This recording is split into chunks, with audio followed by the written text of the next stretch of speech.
Post-Prom 2004.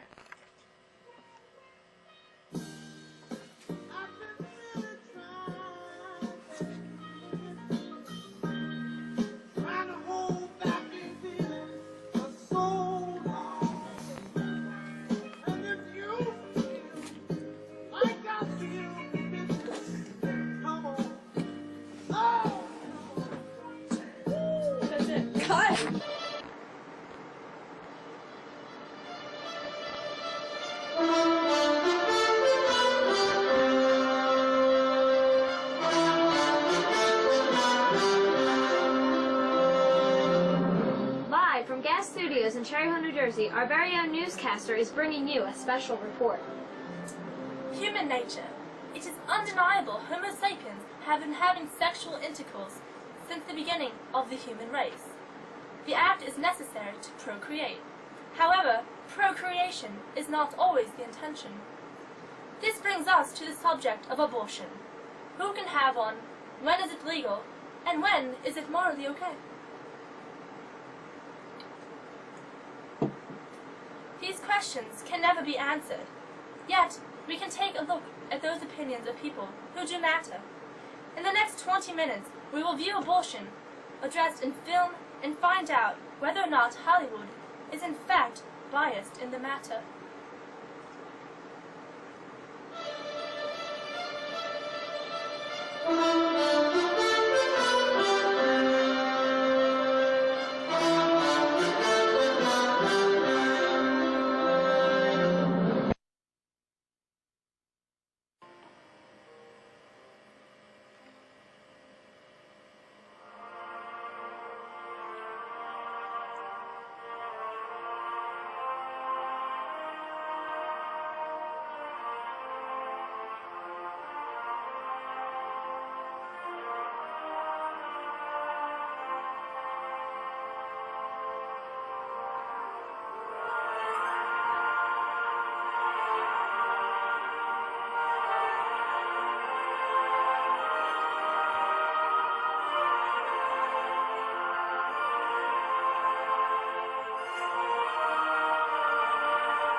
Thank you.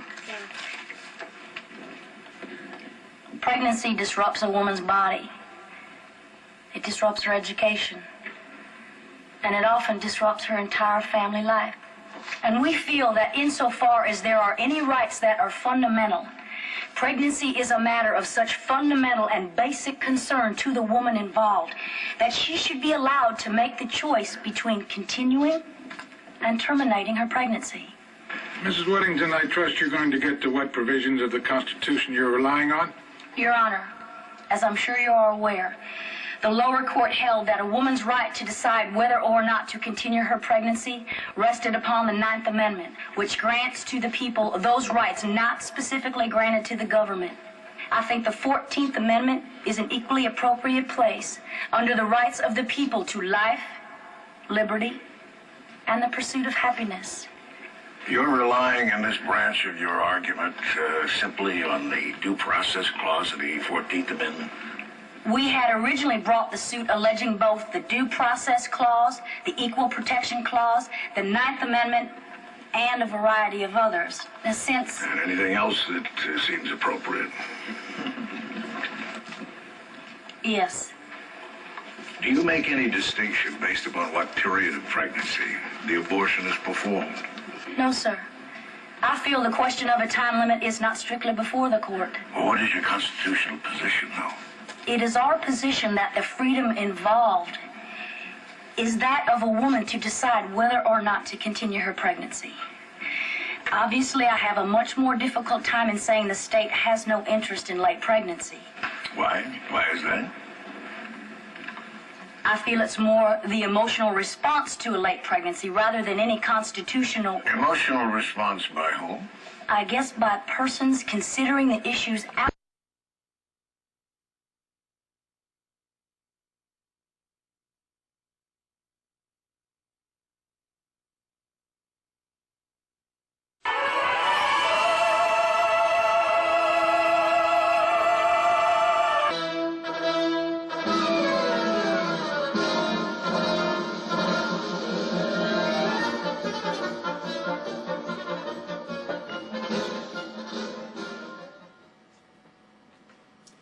Hello, thank you for being here. I'm Olga, and this is Olga's. We have a very special show for you today. Two very credible movie critics will be here to talk to us. Please welcome Professor of English and Women's Studies at the New Jersey City University and author of the article Abortion in TV Land on the online salon.com, Audrey Fish. Also on the show, we have leading movie web critic and fabulous reviewer, Mr. William Norman Grigg. Now today we will be talking about a huge Hollywood film, nominated for 7 Academy Awards, The Cider House Rules. Here's a short clip from the movie. Won't hurt when I look. I'm just gonna look.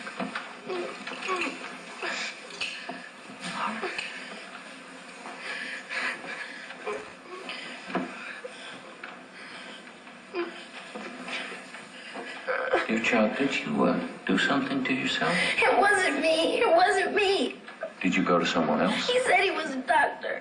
I would have never stuck that inside me. Listen. It wasn't me. Listen, you've been very brave. They're not going to put you to sleep. It wasn't me. Homer, I want you to see this. You won't feel it anymore. You've been very brave. We'll make it deep. You sure? You bet. Fetus is unexpelled. The uterus is punctured. She has acute peritonitis. There is a foreign object. I think it's a crochet hook. Take this. If she had come to you 4 months ago and asked for a simple D&C, what would you have done?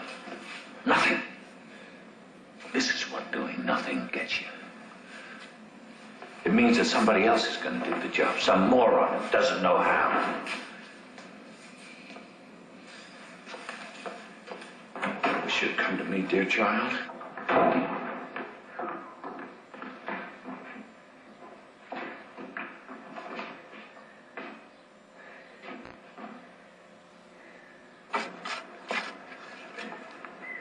What did she die of? She died of secrecy.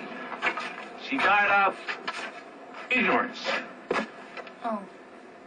Homer, if you expect people to be responsible for their children, you have to give them the right to decide whether or not to have children. Wow, wasn't that a powerful clip? We're going to begin today's show with a series of questions for each of our critics. Ms. Fish, after viewing this controversial film, what do you think the director's message was? The Cider House Rules is a movie about the horrors of illegal abortion. I believe the ultimate message was that women who have abortions are punished in one way or another.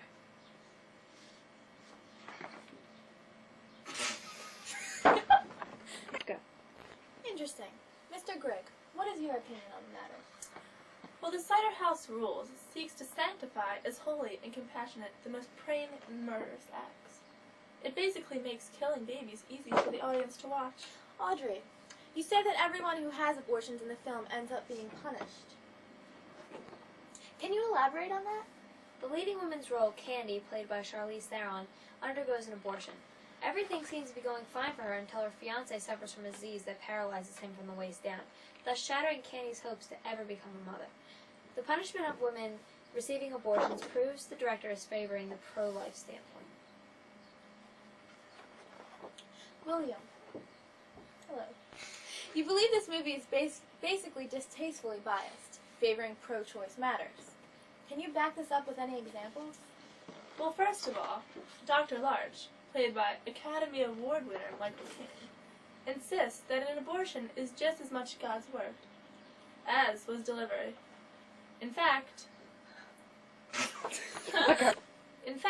Larch wrote in his journal, "I have been given a choice of playing God or leaving." In fact, Larch wrote in his journal, "I have been given a choice of playing God." Oh.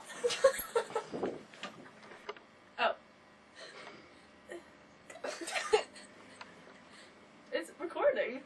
I'm sorry. Yes, it is. In fact, Larch wrote in his journal, "I have been given a choice of..." In fact, Larch wrote in his journal, "I've been given a choice of playing God or leaving practically everything up to chance. Men who believe in good and evil, who believe that good should win, should watch for those moments when it is possible to play God. We should seize these moments." Audrey, would you say the... No, we have to start over. I was cracking up. Would you say Elena Hyde is an idiot for not stopping the film? Yeah. In fact, Larch wrote in his journal, "I have been given a choice of playing God or leaving practically everything up to chance. Men who believe in good and evil, and who believe that good should win, should watch for those moments when it is possible to play God. We should seize these moments." Interesting. Audrey, would you say that the cue card person sucks? Interesting. Thank you. Audrey, would you say the film equally portrays both pro-choice and pro-life views? No, I wouldn't say that. Most of the women who had abortions suffer. The first woman shown having an abortion dies due to a previous illegal abortion. However, this woman may have been a symbol of all women who endured illegal abortions and had to die. It seems I have just had a revelation. Audrey, you believe this film favors pro-life views because it shows that women who have abortions suffer. Yet Mr. Grigg explains that the movie clearly depicts Dr. Larch as evangelical. He is godlike, performing abortions to save the lives of the mothers, showing that the woman's right to choose is necessary. In coming to this conclusion, I believe that Mr. Grigg is right. However, Hallstrom, the director, shows that abortion is a big decision, which comes with much heartache, therefore showing his biased pro-choice views, without showing he is pro-abortion. Thank you.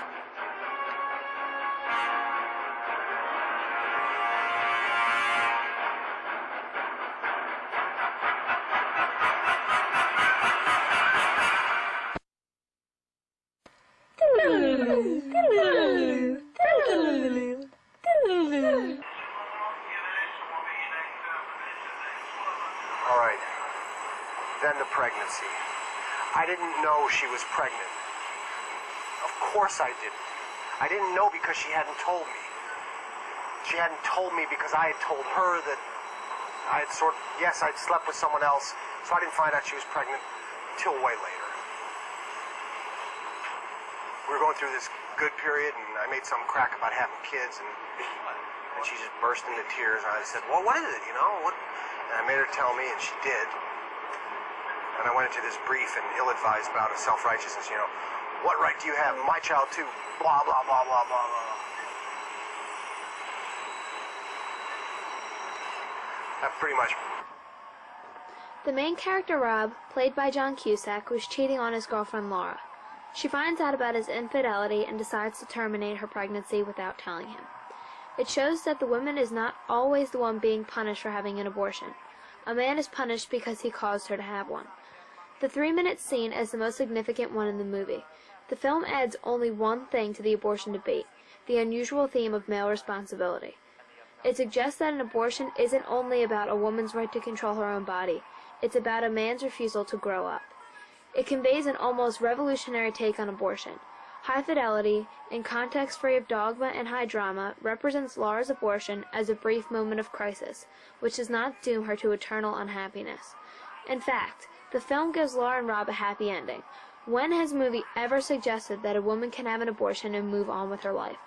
The fact that Laura so casually moves on shows that there is nothing wrong with getting an abortion, thus proving its pro-choice bias.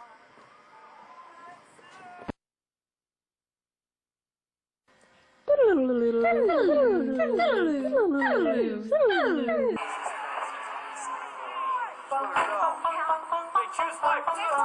gonna burn in hell, you fucking baby killer. Holy shit, it's the Pope. Huh? Hey, fucking bounce.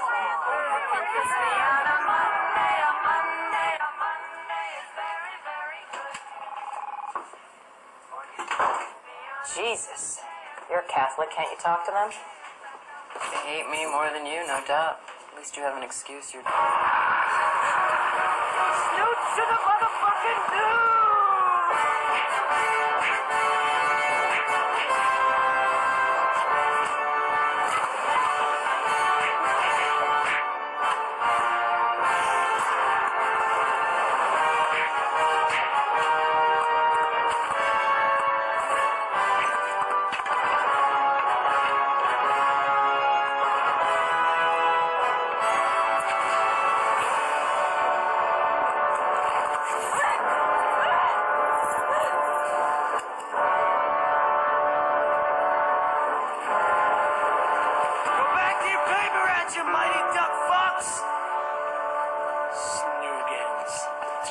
Shit, man, I know they were just kids, but we kicked their fucking putins' asses.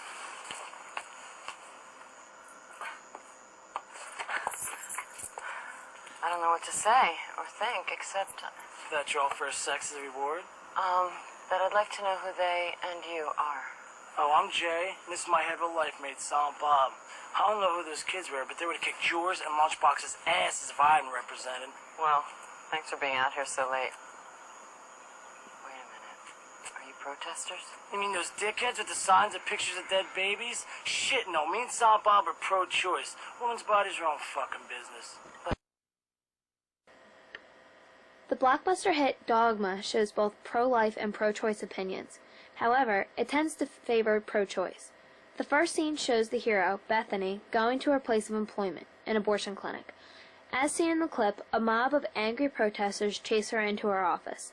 These protesters are portrayed as horrible, malicious people who seem more at fault than the actual abortionists.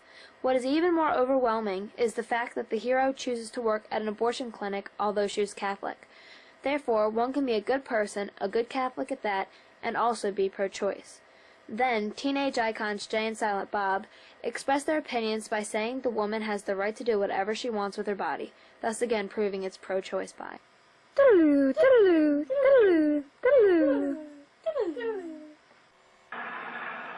I hope this is important, you know, because I could be blowing a big deal. Mike, I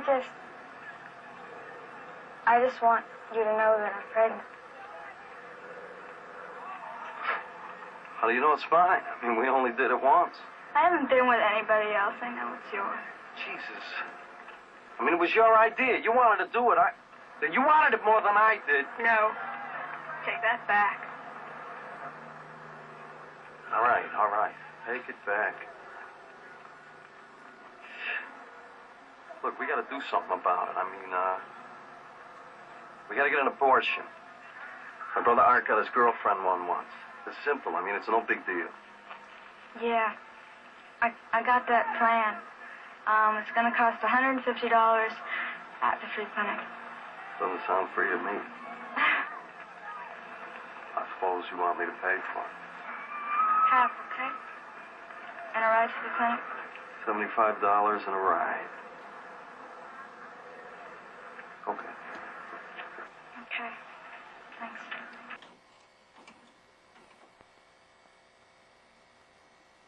Fast Times at Ridgemont High is a movie about teenagers learning about different relationships, sex, and love. The main character, Stacy, begins to have sex with a few different guys. None of her quick, disappointing sexual encounters lead to any special attachments. However, what one encounter does lead to is pregnancy. When she tells her lover that he is the father, he's quick to tell her abortion is her only option. The situation is treated with a matter-of-factness by the director. Stacy has the abortion and moves on, wiser and stronger. The movie does not explore any other options that would respect pro-life opinions. In conclusion,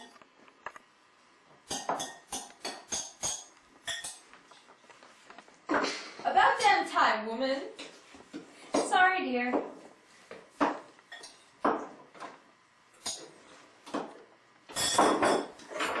So how about the mix, eh? How about abortion in the movies? What about the abortion in the movies? What?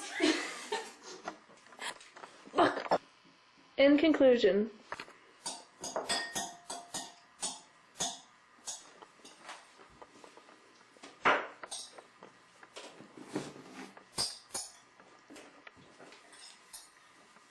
About damn time, woman. Sorry, dear. So how about the mix, eh? How about abortion in the movies? What about the abortion in the movies, eh? in conclusion,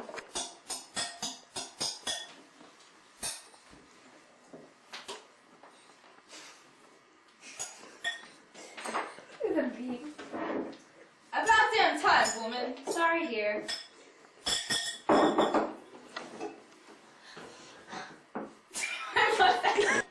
in conclusion,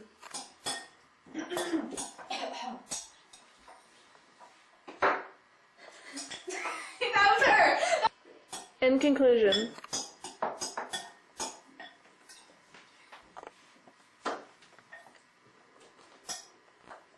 About damn time, woman. Sorry, dear.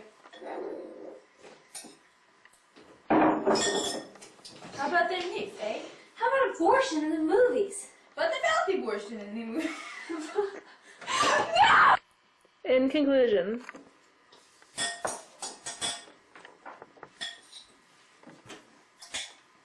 About damn time, woman. Sorry, dear.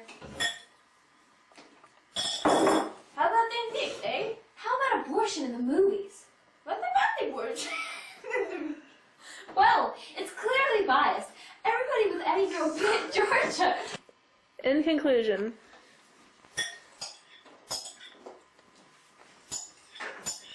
About damn time, woman. Sorry, dear. How about the mix, eh? How about abortion in the movies? What about the abortion in the movies? Well, it's clearly biased. Everyone with any real power in the movies is either hysterically pro-choice or indignantly pro-choice. If you have an unplanned pregnancy, birth is the only option. Even if your partner is unhappy about the conception. That's how it should be, especially in the movies. They're supposed to have happy endings. No! Haven't you seen the Cider House Rules? The point of that movie is that abortion is the way to be happy. It was basically tedious, unentertaining propaganda. But what about Father of the Bride Part 2? Steve Martin doesn't want his wife to have a baby, but he doesn't suggest an alternative. Just because abortion isn't mentioned doesn't mean it's pro-life. You can't claim a movie is biased or not if abortion isn't even mentioned. But, yeah, exactly. There is no arena of American society that has been more consistently and squarely pro-choice than the entertainment industry. in conclusion,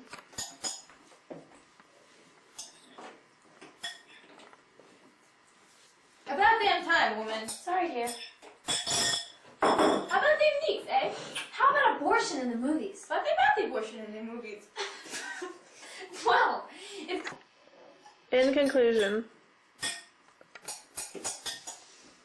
About damn time, woman. Sorry, dear. So, how about the mix, eh? How about abortion in the movies? What about abortion in the movies? Well, it's clearly biased. Everyone with any real power in the movies is either hysterically pro-choice or indignantly pro-choice. If you have an unplanned pregnancy, birth is the only option. Even if your partner is unhappy about the conception. That's how it should be, especially in the movies. They're supposed to have happy endings. No! Haven't you seen the Cider House Rules? The point of that movie is that abortion is the way to be happy. It was basically tedious, unentertaining propaganda. What about Father of the Bride Part 2? Steve Martin doesn't want his wife to have baby, but he doesn't suggest an alternative. Just because abortion isn't mentioned doesn't mean it's pro-life. You can't claim a movie is biased one way or another if abortion isn't even mentioned. But... Yeah, exactly. There is no arena of American society that has been more consistently and squarely pro-choice than the entertainment industry.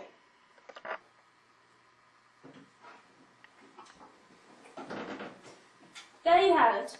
I hope in this 20-minute segment you have realized that bias is actually present in the media. Not only is bias present, but movies are pro-choice. Thank you, and tune in next time.